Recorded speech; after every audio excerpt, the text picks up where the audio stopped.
திராட்சப்பழத்தோட்ட ஊழியங்கள் கர்த்தரருளின ஊழியங்கள் திராட்சப்பழத்தோட்ட ஊழியங்கள் கர்த்தரருளின ஊழியங்கள் அவரில் நிலைத்திருந்து கனி கொடுப்போம் கர்த்தர் வாய்க்க செய்வார் அவரில் நிலைத்திருந்து கனி கொடுப்போம் கர்த்தர் வாய்க்க செய்வார் துதி உமக்கே துதி உமக்கே துதி உமக்கே என்றுமே என்றும் துதி உமக்கே துதி உமக்கே.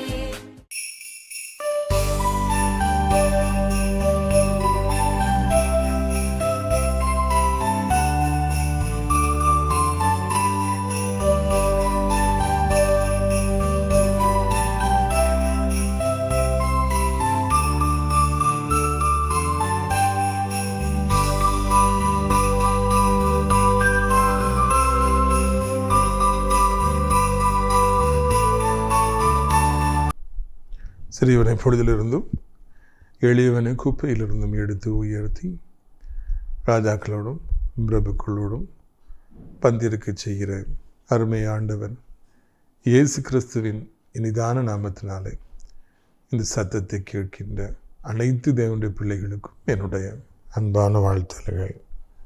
நீங்கள் கொடா கொடியை பெருகுவீர்களாக, உங்களுடைய பிள்ளைகள் கொடா கொடியை இருவார்களாக என்று வாழ்த்துகின்றேன், ஆசீர்வதிக்கின்றேன். இந்த புதிய கிறிஸ்துமஸ் மாதத்திற்குள்ளாக நாம் பிரவேசித்திருக்கின்றோம். கர்த்தருக்கு மகிமை உண்டாகட்டும். இந்த மாதம் கிறிஸ்துமஸ் வருகின்ற வரைக்கும் கிறிஸ்துமஸ் செய்திகளையே நான் உங்களுக்கு அறிவிக்கும்படியாக விரும்புகின்றேன். ஆலயத்திற்கு வர முடியாத நிலைமையில் இருக்கிற அநேகர் உண்டு. பலகீனத்தின் நிமித்தமாக ஆலயத்திற்கு வர முடியாமல் இருப்பவர்கள் உண்டு.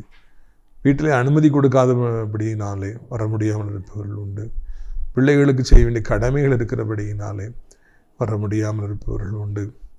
பணம் இல்லாதபடியினாலே ஆலயத்துக்கு வர முடியாமல், நம்முடைய ஊழியர்களுக்கு வர முடியாமல் இருப்பவர்கள் உண்டு. அவர்களுக்கெல்லாம் ஒரே ஒரு வழி, இந்த தொலைக்காட்சியின் வழியாக தினந்தோறும் அவர்கள் செய்திகளை பார்த்து வருகிறார்கள், கேட்டு வருகிறார்கள். எனவே அவர்களுக்காகவே இந்த கிறிஸ்துமஸ் செய்திகளை கொடுக்க வேண்டும் எனப்பட்ட வாஞ்சை என்னை அழைக்கின்றது. கர்த்தர் கிருபையாய் இறங்கி நல்ல நல்ல கிறிஸ்துமஸ் செய்திகளை நமக்கு இந்த மாதத்தில் கொடுப்பாராக. இந்த வாரம் சனிக்கிழமை நாகர்கோவில் ஜனங்களே உங்களை தேடி உங்களுடைய அன்பு சகோதரனாகிய நான் வருகின்றேன். உங்களுக்கு தெரியாது எதுவும் அல்ல, முதல் சனிக்கிழமை என்றாலே நாம் எத்தனையோ வருடங்களாக நாகர்கோவிலுக்கு வரோம். அந்த வடசேரி பஸ் ஸ்டாண்டுக்கு பின்னால் இருக்கிற WCC காலேஜ், அதுக்கு மேற்கு பகுதியில் விஜயதா மண்டபம், அதுக்கும் மேற்கு பகுதியில் ஒட்டி இருப்பது தான் YMCA ஹால். காலை 10 மணிக்கு கிறிஸ்துமஸ் கொண்டாட்டங்கள் ஆரம்பித்து 1:30 மணிக்கு போல் நிறைவரும். அதுக்கு பிறகு எல்லாருக்கும் தனித்தனி ஜெபம், தொடர்ந்து கிறிஸ்துமஸ் விருந்து பரிமாறப்படும். விருத்துக்குரியவர்களே, நீங்கள் அறிவீர்கள், அங்கே கிறிஸ்துமஸ் விருந்தாக உங்களுக்காக பிரியாணி மற்றும் சிக்கன் 65, முட்டை கிரேவி, இன்னும் தயிர் சாதம், கேசரி என்று சொல்லி விருந்து அமர்க்களப்படும். கண்டிப்பாக நீங்கள் அனைவரும் வர வேண்டும், இந்த கிறிஸ்துமஸ் கொண்டாட்டத்தில் பங்கு பெற வேண்டும் என்று உங்களை அன்போடு கூட நாம் அழைக்கின்றோம். கர்த்தர் உங்களை ஆசீர்வதிப்பாராக. அடுத்த வாரம் மாரத்தாண்டத்திலும் கூட இந்த மாதிரியான கூட்டங்கள் நடைபெறும். இந்த கிறிஸ்துமஸ் விருந்திற்காக நமக்கு 50,000 ரூபாய் தேவைப்படுகிறது என்பதையும் நான் அறிவிக்க விரும்புகிறேன். உங்கள் வீடுகளில் ஆட்டுக்கடாக்கள் வளர்ப்பீர்கள் என்றால் 3வது சனிக்கிழமை ஆஸ்திரியத்தில் நடைபெறும் அந்த மாபெரும் கிறிஸ்துமஸ் விருந்திற்கு ஆட்டுக்கடாக்கள் தேவை, நீங்கள் பரிசளிக்கலாம் என்பதையும் நான் உங்களுக்கு அறிவிக்க விரும்புகிறேன். பிரியத்துக்குரியவர்களே, அடைக்கலான்குரிய முதியோர் இல்லத்தை நீங்கள் மறவாதிருங்கள். இது ஒரு ஆவிக்குரிய முதியோர் இல்லம். தினந்தோறும் ஜெபங்கள் அங்கே ஏறெடுக்கப்பட்டு கொண்டே இருக்கிறது. ஜெப வாஞ்சியுடைய மக்கள் தான் அங்கே தங்கி இருக்கிறார்கள். கடைசி காலங்களிலே இதே போல் ஜெப வாஞ்சையுடையவர்கள் இருப்பீர்கள் என்றால் நீங்கள் இதை தேர்வு செய்யலாம். தினந்தோறும் அங்கே வல்லமையான ஊழியக்காரர்கள் வந்து அங்கே இருப்பவங்களை ஜெபத்தை நடத்துகிறாங்க. 3 வேளையும் அங்கே இருக்கிற மக்களுக்கு நாம் மிக சிறப்பான உணவுகளை அளித்து வருகிறோம். இதை நீங்கள் பயன்படுத்தி கொள்ளுங்கள். இந்த மாதம் இப்போ தான் ஆரம்பிச்சிருக்குது. இதுவே சரியான நேரம் என்பதை உங்களுக்கு நான் அறிமுகப்படுத்த விரும்புகிறேன். பிரியத்துக்குரியவர்களே, செய்திக்குள்ளே நான் கடந்து போகலாம். லூக்கா 1வது அதிகாரம் 28ஆம் வசனம் முதல். அவள் இருந்த வீட்டில் தேவதூதன் பிரவேசித்து, கிருபை பெற்றவளே வாழ்க, கர்த்தர் உன்னோடு கூட இருக்கிறார், ஸ்திரீகளுக்குள்ளே நீ ஆசீர்வதிக்கப்பட்டவள் என்றார். சடனாக மரியாளுடைய வீட்டுக்கு கேப்ரியல் போகிறாரு. போன உடனே அள்ளி கொடுக்குறாரு, அள்ளி கொடுக்குறாரு. என்னத்தை கொடுக்குறார்? நீ கிருபை பெற்றவள், நீ ஆண்டவருடைய கண்களுக்கு கிருபை பெற்றால் மரியாளை கர்த்தர் உன் கூட இருக்கிறாரு, நீ எல்லா ஸ்திரீகளிலும் நீ ஆசீர்வதிக்கப்பட்டவள் என்று சொல்லி அங்கே தேவனுடைய சார்பாக அந்த தூதன் சென்று ஏராளமான ஆசீர்வாதங்களை அள்ளி கொடுப்பதை காண்கின்றோம். ஒன்று பின்ன தெரியாத ஒரு பெண்ணிற்கு திடீரென்று ஒரு தேவதூதன் வந்து எவ்வளவு வாக்குத்தங்களை கொடுக்கிறார், எவ்வளவு ஆசீர்வாதங்களை கொடுக்கிறார். தேவன்கிட்ட இருக்கிற மிகப்பெரிய காரியம் கொடுப்பது. அவர் தம்முடைய ஜீவனை நமக்காக கொடுத்தார், சொந்த குமாரனையே ஆண்டவருக்கு வழியாக கொடுத்தார். தேவன் எப்பொழுதுமே கொடுப்பவராக இருக்கின்றார். ஆபிரகாமுக்கு அவர் கொடுத்தார், ஈசாக்குக்கு 100 மடங்கு கொடுத்தார். யாக்கோபுடைய மந்தைகள் பெருகும்படியாக ஆண்டவர் கொடுத்து கொண்டே இருப்பார். ஒன்றை கொடுக்கவில்லை, 2 கொடுக்கவில்லை, 3 4 ஆசீர்வாதங்களை இங்கே மரியாளுக்கு தேவதூதன் கொடுத்தாராம். ரித்துக்குரியவர்களே, இதுதான் தேவனுடைய அன்பு. நாம் அவருக்கு பிரியமான பிள்ளையாய் வாழுகிற பொழுது இந்த பூமியிலே ஒன்றல்ல 2 அல்ல அநேக ஆசீர்வாதங்களை கர்த்தர் நமக்கு தருகின்றவராக இருக்கின்றார். நம்ம எங்கே போனாலும் சரி கர்த்தர் நமக்கு கொடுத்து கொண்டே இருப்பார். நீங்கள் எங்கே படித்து கொண்டிருந்தாலும் சரி, எவ்வளவு கடினமான படிப்பாக இந்த படிப்பாக இருந்தாலும் சரி, உங்களை சுற்றி இருப்பவர்கள் எவ்வளவு கடினமான பாதையில் இருந்தாலும் சரி, தேவன் உங்களுக்கு ஆசீர்வாதங்களை கொடுத்து கொண்டே இருப்பார். எவ்வளவோ காம்படிஷன் பெருகட்டும், எவ்வளவோ கஷ்டமான சூழ்நிலை வரட்டும், எவ்வளவோ போராட்டங்கள் வாழ்க்கையில் வரட்டும், உங்களை எப்படியாவது தடுத்து நிறுத்தணும்னு சொல்லி எத்தனை பேர் நினைக்கட்டும், ஒன்று நடக்காது. தேவன் உங்களுக்கு கொடுத்து கொண்டே இருப்பார். தேவன் உங்களை ஆசீர்வதித்து கொண்டே இருப்பார். இங்கே ஒரு ஆசீர்வாதத்தை மாத்திரம் மரியாதை கொடுக்கல, நிறைய கொடுத்தார். அதே போலவே ஒரு வீட்டை ஆண்டவர் உங்களுக்கு தரமாட்டார், அநேக வீடுகளை தருவார். ஆண்டவர் ஒரு ஆசீர்வாதத்தை தான் உங்களுக்கு தருவார்ன்னு நீங்கள் நினைக்காதீங்க, ஒரு பிள்ளையைத்தான் தருவார் என்று நினைக்காதீங்க. பல வருடமாய் குழந்தை இல்லாமல் இருக்கிற மகளே, ஒன்றல்ல அநேக பிள்ளைகளை கர்த்தர் உங்களுக்கு தருவார், உங்களை சந்தோஷப்படுத்துவார். ஊழியம் என்று ஓடிக்கொண்டிருக்கிற வாலிபனே, எல்லா பக்கம் வாசல்கள் அடைக்கப்பட்டிருக்கிறபடினால சோரோடு இருக்கின்றீர்களோ, கவலைப்படாதீங்க. ஒன்றல்ல அநேக ஊழியங்களை கர்த்தர் உங்களுக்கு தருவார், அநேக ஆத்துமாக்களை கொள்ளை பொருளாக தருவார். இதுதான் கர்த்தருடைய குணாதிசயம். இந்த characteristic of our Lord is giving you multi blessings. யோசேப்புக்கு பலவர்ண அங்கேயே தகப்பன் பரிசாக கொடுத்தார். பிற்பாடு யோசேப்பு மிக உயரமான இடத்துக்கு போகிறார் என்பதற்கு அடையாளமாக தகப்பன், மைதானந்த தகப்பன் யோசேப்பிற்கு பலவர்ண அங்கேயே கொடுத்தார். பலவர்ணம் எல்லா கலரும், மல்டி கலரும் அவருடைய ட்ரெஸ்ஸில் இருந்துச்சு. அப்போ அப்படி ஒரு ஷர்ட்டை எடுத்து கொடுத்துருந்தாங்க. நம்முடைய வாழ்விலும் கூட ஆண்டவர் பலவிதமான தாளந்துகளை, பலவிதமான கிருபைகளை, பலவிதமான இரக்கங்களை தந்து ஆண்டவர் உங்களை இந்த வருஷத்தில் ஆசீர்வதிக்க போகிறார். இங்கே சொல்கிறாரு, நீங்கள் கிருபை பெற்றவில்லை, கர்த்தர் நம்மளை ஆசீர்வதிக்கிறார், கிருபையை நமக்கு தாரார். ஆண்டவர் நம்ம கூட இருக்கிறார். 2வது, ஆண்டவர் நம்ம கூட இருக்கிறார். எங்கே போனாலும் ஆண்டவர் நம்ம கூட இருக்கிறார். ஆண்டவர் நம்ம கூட இருந்தால் யாராவது நம்ம மேலே கை வைக்க முடியுமா? நம்மளை ஏதாவது செய்ய முடியுமா? ஏதாவது தடை செய்ய முடியுமா? நம்மளை யாராவது வெட்கப்படுத்த முடியுமா? இல்லை. ஆண்டவர் நம்ம கூட இருந்தாருன்னா நம்ம யாரும் அசைக்க முடியாது. ஆண்டவர் நம்மோடு கூட இருப்பார் என்றால் இந்த உலகத்தில் நம்மை போல ஆசீர்வதிக்கப்பட்டவர்கள் யாருமே இருக்க முடியாது. 3வதாய் காண்கிற ஸ்திரீகளுக்கு எல்லாருக்குள்ள நீ ஆசீர்வதிக்கப்பட்டவன். இதுதான் ஒரு விசேஷித்தமான ஆசீர்வாதம் என்று சொல்லி நான் நினைக்கின்றேன். எல்லோரிலும் நீ ஆசீர்வதிக்கப்பட்டவள். இந்த பூமியில் எத்தனையோ பெண்கள் இருக்கலாம், நீ தான் ஆசீர்வதிக்கப்பட்ட. இன்றைக்கி அதைத்தான் ஆண்டவர் சொல்ல, மகனை எத்தனையோ ஆண்கள் இந்த பூமியில் இருக்கலாம், நீ தான் ஆசீர்வதிக்கப்பட்டவன். மகளை உங்க கூட எத்தனையோ பேர் உங்கள் கிளாஸில் இருக்கலாம், உங்கள் காலேஜில் எத்தனையோ கேர்ள்ஸ் இருக்கலாம், ஆனால் நீங்கள் தான் ஆசீர்வதிக்கப்பட்டவங்க. மறந்து விடாது தம்பி, நீங்கள் தான் ஆசீர்வதிக்கப்பட்டவர்கள். எத்தனையோ பேர்கள் இருக்கலாம், உங்களுக்கு நிகராக யாருமே கிடையாது என்பது தான் இந்த நாளிலே ஆண்டவர் நமக்கு காண்பிக்கின்ற காரியம். ஒருவரும் உங்களுக்கு நிகராக ஆகவே முடியாது, வரவே முடியாது. உங்களுக்கு ஈக்குவலாக யாரும் வரவே முடியாது. நம்ம வாழ்க்கை பாதையில் பார்க்குறோம் எத்தனை பேர் அவங்கள எப்படியாவது முந்திடணும், அவங்கள விட பெரிய ஆள் ஆயிடணும் அப்படின்னு சொல்லி எவ்வளவோ போராடுறாங்க, முயற்சி எடுக்கிறாங்க. நான் சொன்னேன், உங்களுக்கு ஞாபகம் இருக்குன்னு நினைக்கிறேன், 2-3 வருஷங்களுக்கு முன்னால் அது கூட இருக்குன்னு நினைக்கிறேன். ஆசிரியத்துலேருந்து ஒரு ஊருக்கு நாங்கள் ஃபேமிலியாக போகிறோம். அப்போது இன்னொரு ஊழியக்காரர் காரில் வரார், அவர் முன்னால் போகிறார். நான் வேகமாக போய் அவரை முந்திட்டேன். நான் முந்திட்டேன்னு தெரிஞ்சவொடனே, அது என் காரம் தெரிஞ்சவொடனே அந்த ஊழியக்காரங்க என்னை விரட்டுன்னு காரில் என்னை எப்படியாவது முந்திடணும், விரட்டுன்னு விரட்டுறார், மிதின்னு மிதிக்கிறார். இன்னொரு பக்கம் நான் மிதின்னு சொல்லி மிதிக்கிறேன். என்னை விடக்கூடாதுன்னு சொல்லி அவர் மிதிச்சிட்டேன். கடைசியில் நான் போகிற இடம் வந்தோடனே நான் ஒதுக்கிட்டு அவர் வேகமாக முந்திட்டு சந்தோஷமாக போனார். அப்போ தான் நான் யோசித்தேன், இந்த ஐயாவுக்கு காரில் முந்தி போகிறத கூட தாங்க முடியல, அப்போ ஊழியத்தில் முந்திட்டு போனால் எவ்வளோ வருத்தப்படுவார் அப்படின்னு யோசித்தேன். இன்றைக்கி எல்லோரும் முந்திரணும், உங்களை விடக்கூடாது, நம்ம எப்படியாவது உங்களோட மேலே போயிடணும்னு சொல்லி நினைக்கலாம். உங்களை மிதிச்சுட்டாது மேலே போயிடலாம் நினைப்பாங்க. இப்போ உங்கள் வேலை பார்க்குற இடத்துல உங்களை யாருக்குமே தெரியக்கூடாது. உங்கள் திறமையை தாளந்துகளை அப்படியே ஒழிச்சு வச்சிடணும், புதைச்சி வச்சு தன்னை பெரிய ஆளுன்னு சொல்லி காமிக்கணும் அப்படின்னு சொல்லிட்டு இன்றைக்கி நிறைய பேருக்கு அப்படி முயற்சி எடுத்துகிட்ருக்கலாம். ஆனால் ஒருத்தரும் நிலை நிற்க முடியாது. எல்லாருக்குள்ளும் நீ தான் ஆசீர்வதிக்கப்பட்டவள் என்று சொல்லி ஆண்டவர் சொல்கிறார். என்னைக்கு கர்த்தரை நீங்கள் ஏற்றுக்கிட்டீங்களோ, ஆண்டவருடைய கண்கள் உங்கள் மேலே பட்டுச்சோ, அதுக்கு பிறகு உங்களுக்கு நிகராக யாருமே கிடையாது. உங்களுக்கு ஒரு நாள் யாரும் உங்களுக்கு விரோதமாக நிற்கவே முடியாது. கர்த்தர் உங்களை எங்கோ ஒரு பெரிய ஒரு இடத்திற்கு கொண்டு போவார்.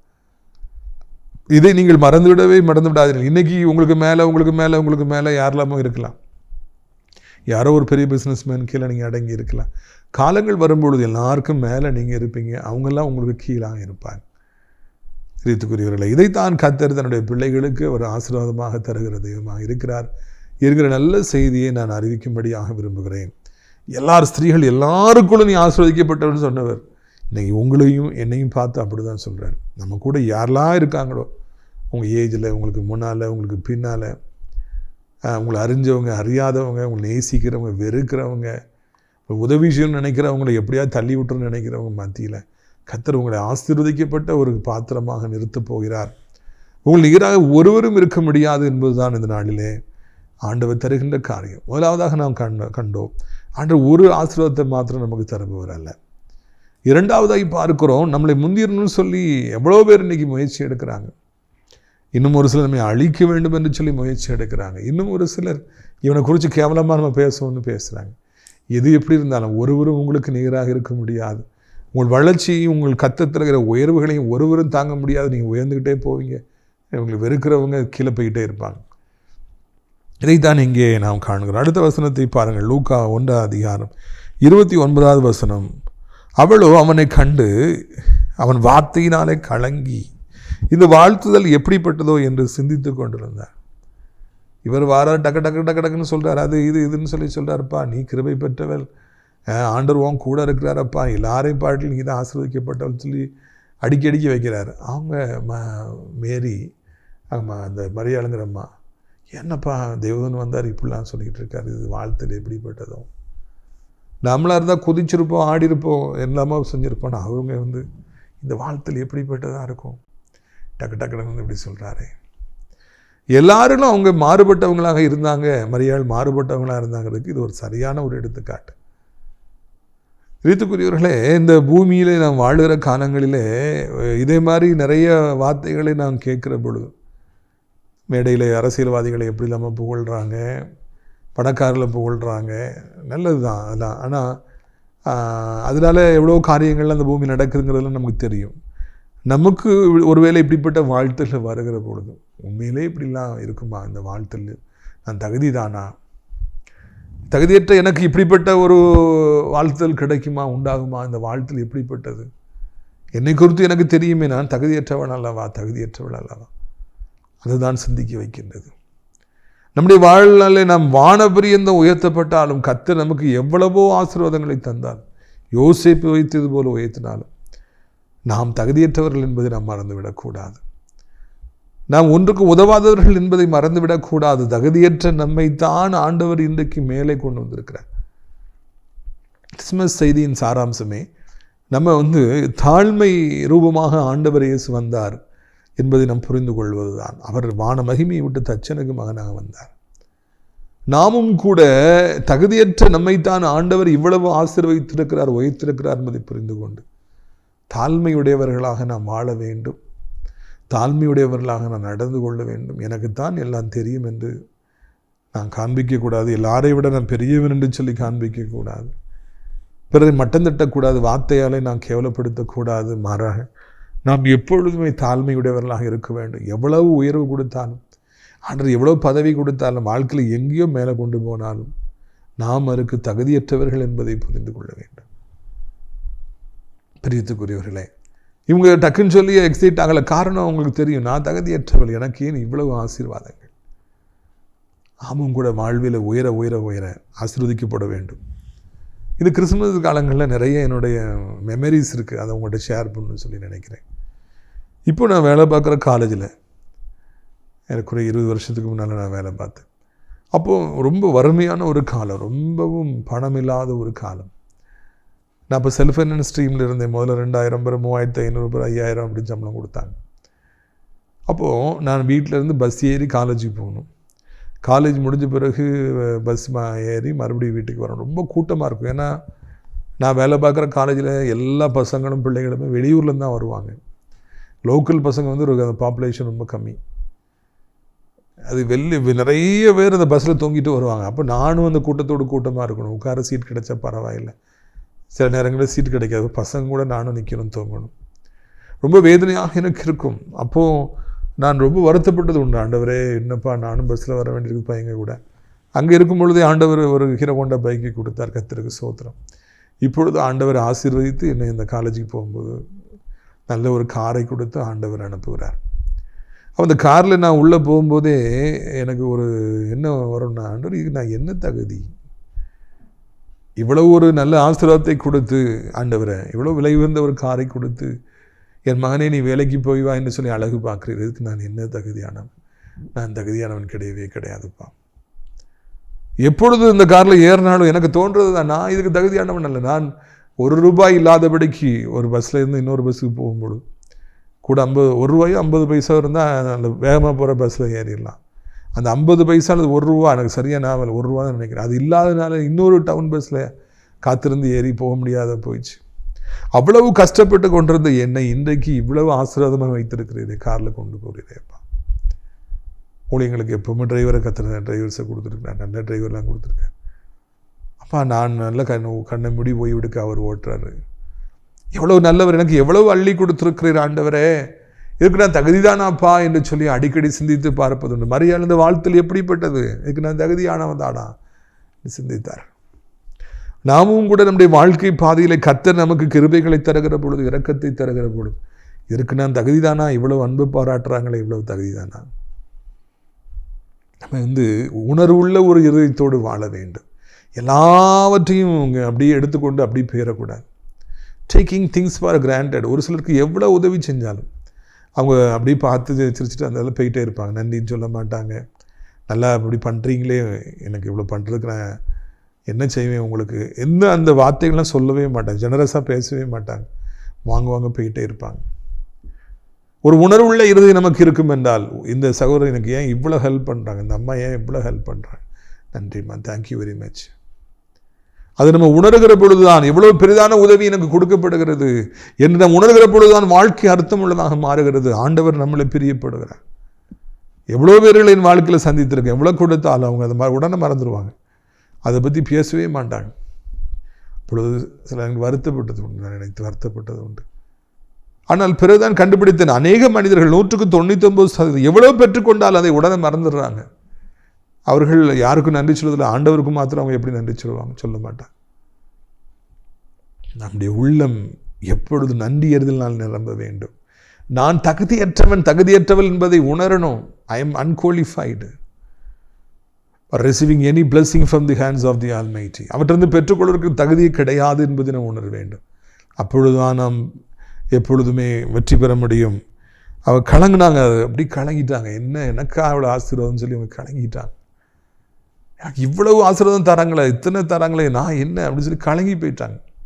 நாமும் கூட நன்றியோடு கண்ணீரோடு கூட நம்மை தேவன் ஆசீர்வதித்திருப்பதை இந்த வருட கடைசியில் நினைவு கூற வேண்டும். இவ்வளோ பெரிய வீட்டை கொடுத்துருக்கீங்க, இவ்வளோ பெரிய காரை கொடுத்துருக்கீங்க, இவ்வளோ பிள்ளைகளை தந்திருக்கிறீங்க, எனக்கு எவ்வளோ ஆசீர்வாதங்களை தந்திருக்கீங்கப்பா, எவ்வளோ பெயர்ப்புகளை தந்திருக்கிறீங்க, எனக்கு ஒன்றும் தகுதி அல்ல என்று சொல்லி நான் கண்ணீரோடு கூட அவரை துதிக்க வேண்டும். பாருங்கள்,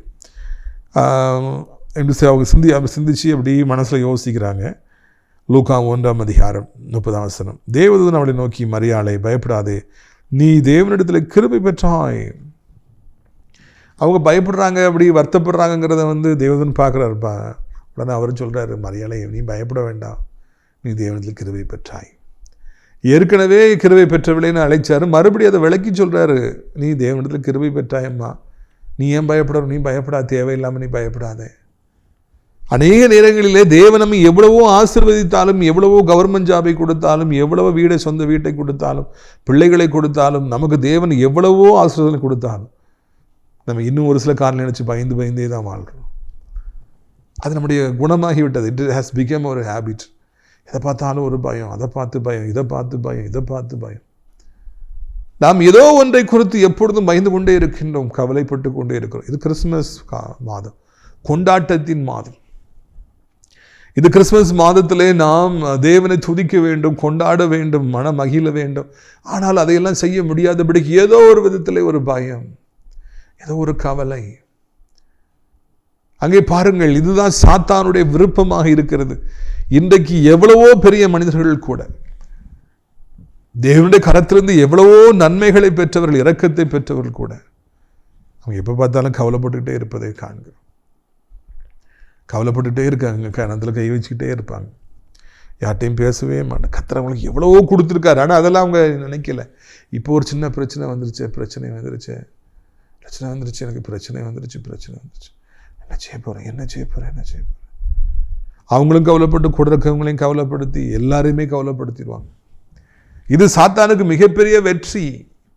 தேவனமை ஆசிர்வதித்த பிறகும் கூட, எல்லா பக்கமும் தேவனமை உயர்த்திய பிறகும் கூட நாம் கவலைப்பட்டு கொண்டே இருப்போம் என்றால், பயந்து கொண்டே இருப்போம் என்றால், அது நலமாக இல்லை அல்லவா? தேவனை துக்கப்படுத்தும் அல்லவா? இவ்வளவு ஆசீர்வாதத்தை மரியாளுக்கு தருவேன்னு சொன்ன பிறகு அவங்க பயந்துட்டு இருக்கிறாங்க, கவலைப்பட்டுட்டு இருக்காங்க. பயப்படாதீங்கம்மா, கவலைப்படாதீங்க, நீங்க கர்த்தர்ட்ட கிருபை பெற்றீங்க. இந்த கிறிஸ்துமஸ் மாதத்துக்குள்ளே பிரவேசிப்பதற்கு முன்பதாக, நன்மைகளை பெறுவதற்கு முன்பதாக கர்த்தர் நம்மளை பார்த்து சொல்றார், நீங்க ஏன் பயப்படுறீங்க? மகனை மகளை ஏன் பயப்படுறீங்க? ஒன்றும் பயப்பட வேண்டாம். நான் கரம் பற்றி நடத்தி கொண்டு செல்வேன், இன்ப கானானுக்குள்ளே அழைத்து கொண்டு செல்வேன். இது கிறிஸ்துமஸ் மாதத்திற்குள்ளாக நான் கரம் பற்றி நடத்தி கொண்டு செல்வேன். உங்களுக்கு புரிகிறதா என்று நான் கேட்கும்படியாக விரும்புகிறேன். எவ்வளவோ தேவன் உங்களை ஆசீர்வதித்த பிறகும் நீங்கள் கலங்குவது அவருக்கு பிரியமல்ல, நீங்கள் வருத்தப்படுவது அவருக்கு பிரியமல்ல, பயப்படுவது அவருக்கு பிரியமே கிடையாது. பயந்து விட்டால் சாத்தான் வெற்றி பெற்று விட்டான் என்று அர்த்தம். என்னமும் வாழ்க்கையில் வரட்டும், யாரும் நமக்கு எதிராக வரட்டும், வாழ்க்கையில் என்னனாலும் சம்பவிக்கட்டும், ஆனால் நாம் பயப்பட வேண்டாம். தேவனுக்கு மாத்திரம் பயந்தால் போதும். மனுஷனுக்கோ, பிரச்சனைகளுக்கோ, வியாதிகளுக்கோ, பிசாசிற்கோ பயப்பட வேண்டாம். இன்றைக்கு என் மாணவர் ஒருவர் வந்தார். அவர் முதல்ல அந்த கூட்டத்துக்கு வந்தார். வந்து பார்த்து பேய்களை நான் விரட்டுறதை பார்த்து, ஆண்டவர் பெரிய காரியங்களை செய்கிறத பார்த்து ஆச்சரியப்பட்டார். பிறகு அந்த மீட்டிங்லாம் முடிஞ்சு அவங்கள அனுப்பின பிறகு காலேஜுக்கு நான் போன பிறகு அந்த தம்பி கேட்டார், சார் எத்தனை பேய் ஆடுது, எவ்வளோ ஊட விடுது, எவ்வளோ சத்தம் போடுது, என்னமோ பண்ணுது, உங்களுக்கு பயமா இல்லையா சார் அப்படின்னு சொல்லி கேட்டார். நான் சொன்னேன், எங்கள் அப்பா ரொம்ப பெரியவர், எங்கள் அப்பா ரொம்ப பெரியவர் தம்பி, எப்போ நான் பயப்படக்கூடாதுல்ல அப்படின்னு. உங்கள் அப்பா யார் சார், என்ன வேலை செஞ்சாங்க, என்ன வேலை செய்கிறாங்கன்னு கேட்டேன். நான் சொன்னேன், எங்கள் அப்பா மேலே இருக்காங்க, வானத்தையும் பூமியும் படைச்சு, அவங்க இருக்கும்போது நான் ஏன் பயப்படணும்? இயேசு கிறிஸ்து என்னுடைய தேவன், என் தகப்பன், Jesus Christ is my father, அவர் எனக்கு பக்கபலமாக இருக்கும்போது நான் ஏன் பயப்படுறேன் தம்பி? அப்படியா சார்ன்னு சொல்லி அந்த பையன் கேட்டான். நம்முடைய வாழ்க்கையில் இதை நாம் ஒரு ரூலாக வைத்துக்கொள்ளும். எதற்கும் பயப்பட வேண்டாம், எதை குறித்தும் கலங்க வேண்டாம். அந்த உலகம் எவ்வளவு ஒரு கேடுகட்ட உலகமாய் மாறினான், மனிதர்கள் எவ்வளவு நம்மை நெருக்கினாலும், நம்மை அழித்து விடுவேன் என்று சொன்னால் நாம் பயப்பட வேண்டுங்கிற அவசியமே இல்லை. தேவன் நம்மை பாதுகாப்பார், எல்லா தீங்கிற்கும் விளக்குவார். உங்களுடைய ஆசீர்வாதங்களுக்காக, இந்த மாதத்திற்காக நான் ஜெபிக்கும்படியாக விரும்புகிறேன்.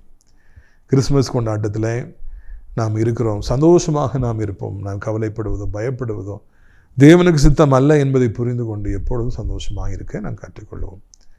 நாம் ஜெபிப்போமா? எல்லாரும் நம் கண்களை மூடுவோம்.